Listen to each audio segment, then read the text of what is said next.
Hi, fifth grade. It was nice to see you earlier today. However, I think we can all agree that Google Meet is not the best platform for teaching something as complicated as problem solving. So we'll do a little something different with that tomorrow, perhaps the next day. But today we're going to finish up chapter 13 with 1310 divided decimal by a decimal. So you should all have your textbooks out and open to page 308 and 309. Yes, you've seen this before, so some of you will recognize it and think, well, I already know how to do that. Because, yep, I have actually shown you how to do that when we've encountered it and needed it before. But nonetheless, we're going to start from scratch and pretend like we've never seen it before. So if we look at 308, we can start with, let's start with number 9. Let's all write number 9, which would be 92 and 7/10, or 92.7 divided by 0.3. So number 9, and that is 92.7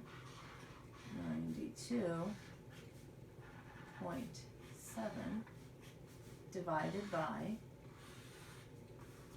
0.3. Okay. Now, as you can see, there is one difference between what we've been doing and these problems. There is a decimal in the number outside the house. There's a decimal in the divisor. We can't have a decimal in the divisor, so we have to handle that. We handle that by, because math is always fair, doing something to the divisor and to the dividend. We do the same thing, okay? If there's a decimal in the divisor, wherever it is, we start there and we hop till we get the decimal to the end of that number. In this case, it's here. We do one hop and we put our decimal place over there instead. I'm going to make an X on that one so we remember that there's no decimal out there anymore. But right now, you know, math jail, because I've done something to one part of the problem and it's not fair. I have to do the same thing to the inside number as well, to the dividend. So I moved one hop. I have to move one hop here as well. I'm going to cross that one out so we don't forget that that decimal is gone. And before I do anything else, I'm going to bring that decimal directly up, just like I always have to.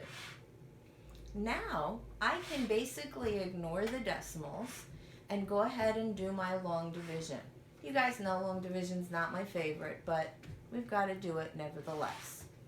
So, 3 goes into 9 3 times. 3 times 3 is 9. Subtract. Drop down. I'm ready to divide again. 3 into 2. It doesn't go. 3 is bigger than 2, but we can't ignore it. So we have to say 3 goes into 2. No, 0 times. 0 times 3 is 0. Now I'm ready to subtract and drop down. Last time for division.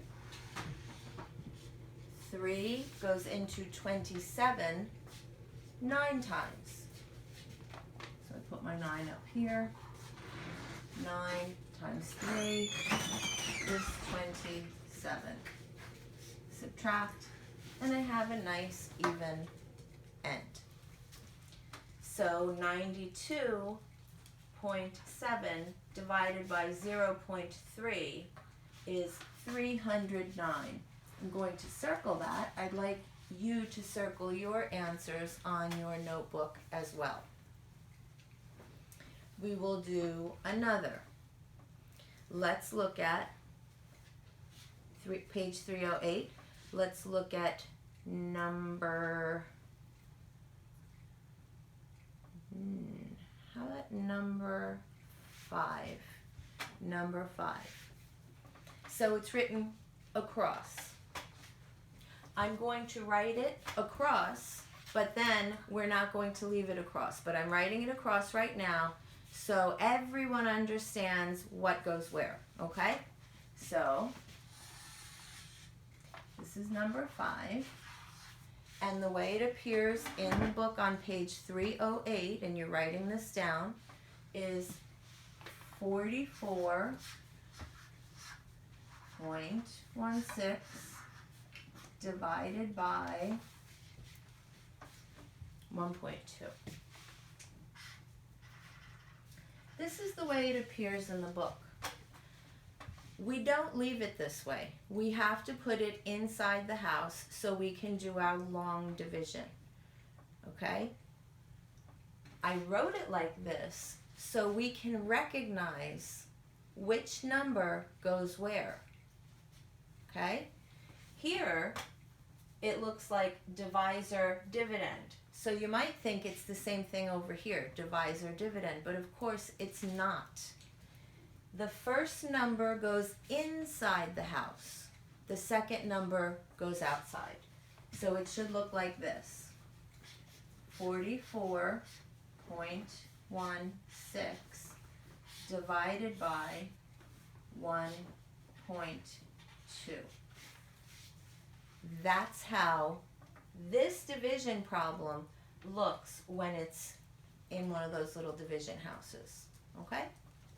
Now, remember, if we have a decimal in the divisor, in the outside number, we cannot leave it there. So what do we need to do? Well, wherever that decimal is, we need to hop it to the back. 1 hop. Now, that's not the place anymore. Whatever I do outside, I have to do inside, because math is always, you said it, 1 hop here. And then bring that decimal directly up. So I don't really have to think about it anymore. And now I can go ahead and do my division. So this number is no longer 1.2 because the decimal moved. Now it's 12. So 12 into 44. 12 into 44, if you know your 12 times tables, 12 times 1 is 12, 12 times 2, 24, good. 12 times 3, yep, 36. 12 times 4, 48, ooh, too much. Back it up. 12 times 3. So 12 goes into 44 3 times. 3 times 12 is 36. And now we subtract.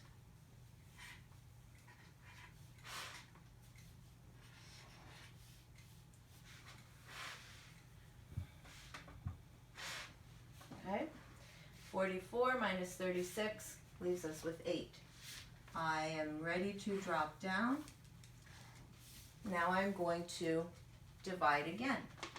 12 into 81.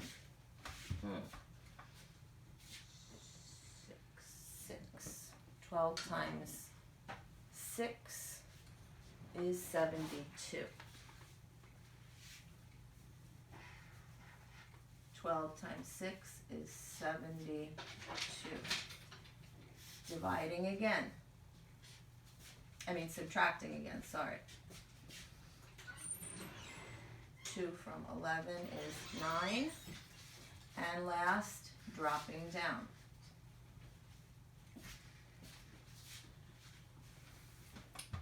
last division. 12 into 96 goes 8 times. We put that up here. 8 times 12 is 96. And I have a nice even end. So 44 and 1600ths divided by 1 and 2/10 equals 36 and 8/10. And that's all that's new about this decimal division. If there is a decimal in the outside number, the divisor, you need to move it over to the back of the number.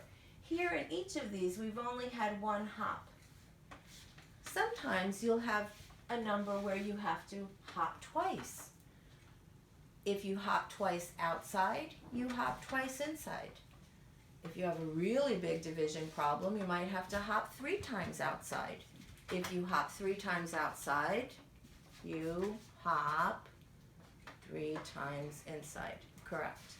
Okay, remember, math is always fair. What we do outside the house, we're going to do inside the house with the decimal. All right?